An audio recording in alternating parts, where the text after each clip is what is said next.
সুপ্রিয় দর্শক আসসালামু আলাইকুম। শুরু করছি তুমিহীনা শূন্য আমি উপন্যাস পর্ব ১। লেখনীতে হুমায়রা সাফিয়া, পাঠিয়েছি আমি নিরঞ্জনা। চারিদিকে পাখিদের কোলাহল, প্রকৃতি যেন আজ ঝলমল করছে। পুকুর ধারে সাদা বকের মেলা। রোজকার দিনের মতোই আজও লাল সূর্যকে সাক্ষী রেখে সকালবেলা পুকুর ধারে বসে আছে এক কিশোরী। ঘন কালো চুল তার, চক্ষুতায় যেন মর্মবিত হরিণীর থেকেও মায়াময়। কাজল কালো সে চোখের দিকে তাকালে যে কারোরই মন চাইবে হারিয়ে যেতে তার ওই দুই চোখের মাঝে। ফর্সা চেহারা যেন প্রকৃতির আলো আর তীব্র রোদে দুধে আলতার রূপ ধারণ করেছে। ওষ্ঠযুগল লাল গোলাপের পাপড়ির মতো। সে প্রকৃতি প্রেমী, তাই প্রতিদিন সকাল সন্ধ্যা সাক্ষাৎ করে যায় এই বন্ধুগুলোর সাথে। শেখ বংশের ছোট্ট প্রদীপ এই কিশোরী, নাম তাহিরা আফসানা শেখ মার্জিয়া। কিন্তু সে এই নামে পরিচয় দিতে স্বাচ্ছন্দ্য বোধ করে না। কেন জানি শেখ বংশের মেয়ে হিসেবে নিজেকে পরিচয় দিতে ঘৃণিত বোধ করে। যৌথ পরিবারে বেড়ে উঠলেও একাকিত্ব থাকাটাই যেন তার সকল রোগের ঔষধ। নিজেকে তাহিরাতুল মার্জিয়া বলে পরিচয় দেয় সবার কাছে। তার মায়ের নাম আফসানা হক শারমিন। তাহিরা জন্মের আগেই নিজের নামের একাংশ তাহিরার নামের সাথে জুড়ে দেন আফসানা হক। আর তার বাবার নাম মাহবুব শেখ, তাই মেয়ের নাম রেখেছিলেন মার্জিয়া। তবে দাদা দাদি দুজনেই চায় নাম রাখা হোক তাহিরা। সবার মন রাখতে যেয়ে তার নামের দৈর্ঘ্য অনেকটাই বড় হয়ে যায়, তাহিরা আফসানা শেখ মার্জিয়া। নাম বড় হলেও সবার মন রাখা হয়েছে বিধায় প্রত্যেকেই অত্যন্ত খুশি। মাহমুদ শেখের একমাত্র সন্তান মার্জিয়া, তার আর কোনো সন্তান নেই। তবে মার্জিয়া শেখ বাড়ির ছোট কন্যা। মাহমুদ শেখের আরও 3 ভাই রয়েছে। বড় ভাই মাহাদি শেখ, মেজ ভাই মাহবুব শেখ, সেজ ভাই অর্থাৎ সেজ ছেলে ছিলেন মাহমুদ শেখ, ছোট ছেলে ছিলেন মুবিন শেখ। যদিও মুবিন শেখ তার স্ত্রী রাত্রি ও 2 কন্যা সন্তান তুলনা আর তাহিয়াকে নিয়ে বিদেশে থাকে।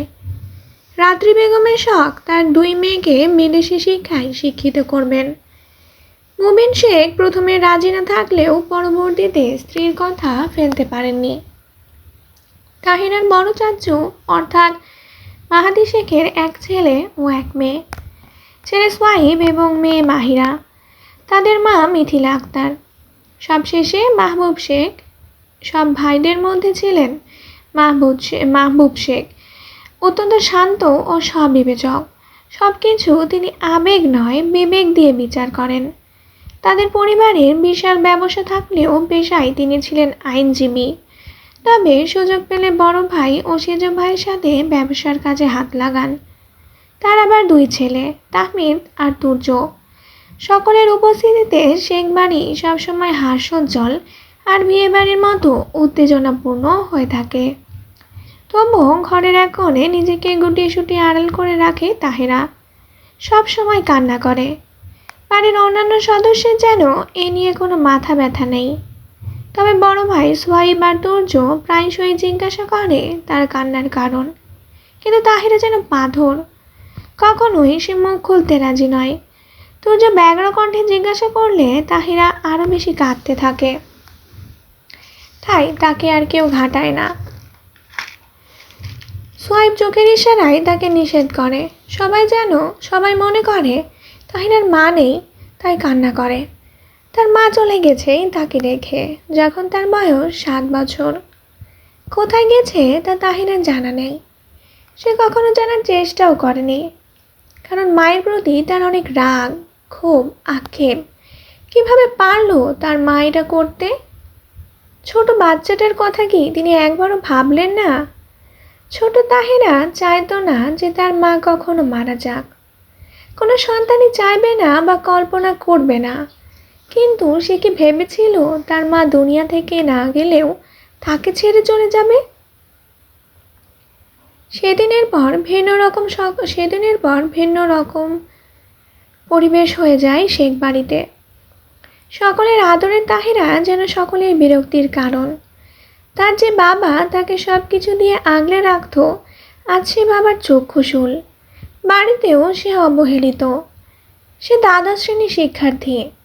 সকল অবহেলা যন্ত্রণা ভুলে সে পড়ালেখা চালিয়ে যাচ্ছে, কারণ তাকে অনেক বড় হতে হবে, তার স্বপ্ন পূরণ করতে হবে। একমাত্র প্রতিষ্ঠিত হতে পারলেই সব অন্ধকার ঘুচে যাবে, চলে যাবে অনেক দূরে। সে নিয়মিত কলেজ যায়, তার অনেক বন্ধু আছে, এটা হাসি খুশি, সহজেই বন্ধু পাতিয়ে ফেলে সবার সাথে।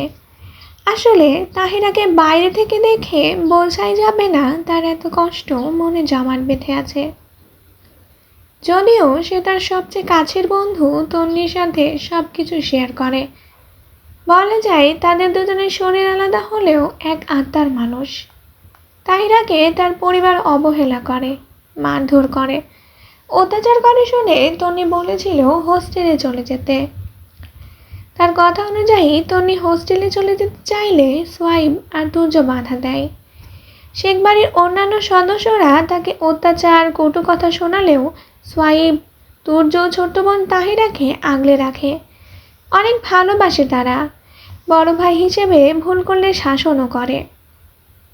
মাহিরা তাহিরাকে পছন্দ করে না এমন নয়, কিন্তু সে কখনো আগ্রহও দেখায়নি।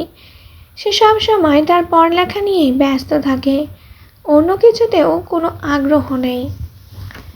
অন্যান্য সদস্যের সাথেও খুব একটা কথা বলে না মাহিরা। অন্যদিকে তাহমিন বরাবরই বেপরোয়া, যেন তেন ঘুরে বেড়ায়, পড়ালেখাতেও তেমন কোনো মন নেই। অনার্স দ্বিতীয় বর্ষের ছাত্র সে। পড়ালেখা করতে ভালো না লাগলেও বাবা মাহবুব শেখের চাপে গড়াতে গড়াতে এত দূরে এসেছে। সেও তাহিরাকে অনেক ভালোবাসে। সে তাহিরার জন্য চিপস, চকলেট এনে দেয়, যদিও তাহিরা তা নিতে চায় না। সে একা থাকতে চায় বলে তাহমিনকে চলে যেতে বলে, কিন্তু তাহমিন জোর করে সেগুলো রেখে দেয়। তাহিরা না নিতে চাওয়ার পেছনে কারণও তো রয়েছে। একদিন তার মেয়ে চাচি রোজা খাতুন তা দেখে ফেলে এবং তুর্যকে বকা দেয়। সেই সাথে তাহিরাকে বলে, মুখ পুরি, খেতে পাস না তুই? তোকে আমরা না খাইয়ে রেখেছি নাকি, যে আমার ছেলেটাকে ভুলিয়ে ভালিয়ে খাবার এনেছিস? তারপর রোজা খাতুন তাহিরাকে একটা চড় মেরে খাবারগুলো নিয়ে চলে যায়। তাহিরা তখনও স্তব্ধ, মুখ দিয়ে একটু শব্দ করেনি, শুধুমাত্র অশ্রু বিসর্জন দিচ্ছে। লজ্জায় অপমানে দেয়ালের সাথে সিটিয়ে গেছে। হঠাৎ দৌড়ে সিঁড়ি বেয়ে নিজের ঘরে চলে গেল। কেঁদে কেঁদে বালিশ ভিজিয়েছে সে। মায়ের প্রতি এজন্যেই তার এত ঘৃণা আর ক্ষোভ। তার মা যখন ছিল সবাই তাকে কত আদর করত। তার মা না চলে গেলে তাকে হয়তো এত অপমানের শিকার হতে হতো না। সেদিন থেকে তাহমিদ কোনো খাবার আনলে তাহিরা তা গ্রহণ করে না এবং তাহমিদের থেকে দূরে থাকার চেষ্টা করে। বরাবরই তাহমিদ মায়ের আঁচলে থাকা ছেলে, কিন্তু এই একটা ব্যাপারে মায়ের কথায় সায় না দিয়ে বোনকে লুকিয়ে খাবার এনে দেয়। তাহিরা না নিতে চাইলেও সে জোর করে তার ঘরে খাবার রেখে আসে।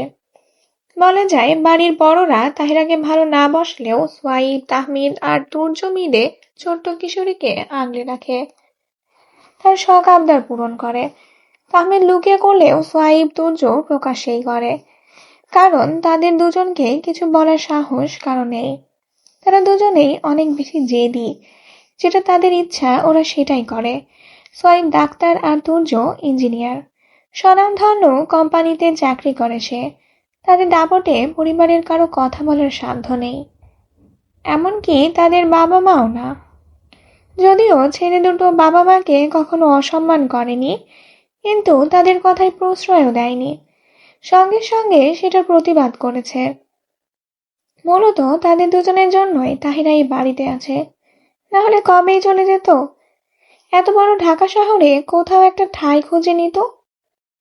বড় দুই ভাই তো পড়ালেখার খরচ চালান, তার বাবা চান না তাকে শিক্ষিত করতে, কিন্তু তাহিরা পড়াশোনায় অনেক ভালো হওয়ায় সোয়াইব আর তুর্য সকল খরচ বহন করে।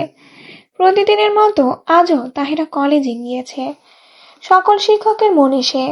পড়ালেখায় যেমন সে ভালো, আচরণও তার মনোমুগ্ধকর। বাড়িতে তাকে সকলে অবহেলা করলেও কলেজে সকলের চোখের মণি। সবাই তাকে খুব ভালোবাসে, তা সকল কাজে সাহায্য করে। সেজন্য বোধহয় বলে, সৃষ্টিকর্তা কাউকে ঠকান না।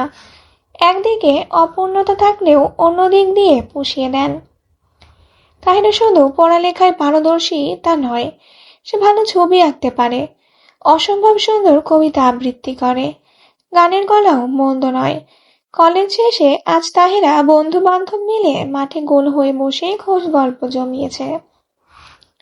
কথায় কথায় তার বন্ধু নিবিড় বলে উঠল, এই তাহিরা, তন্নি, তোরা একটা গান ধরতো, আজ পরিবেশ কেমন যেন ছিমছাম হয়ে আছে। তো বন্ধুরা, তোমাদের জন্য তুমি হিনার শোনো আমি উপন্যাসটা আমি আবার রি-আপলোড দিব, কারণ আগের পর্বগুলোতে ঠিক মতো শোনা যাচ্ছিল না, সাউন্ডের অনেক প্রবলেম ছিল। তো সেই জন্য আমি যে পর্বগুলো আমি আবার রি-আপলোড দিব উইথ ফুল ক্লিয়ার ভয়েস। আমি তোমাদের এগুলো দিয়ে দিব, মানে যতগুলো পর্ব হয়েছে, প্রায় 4টা মতো পর্ব হয়েছে, আমি সবগুলোই আবার রি-আপলোড দিয়ে দিব। আর নতুন পর্বগুলোও তোমরা খুব দ্রুত পেয়ে যাবে।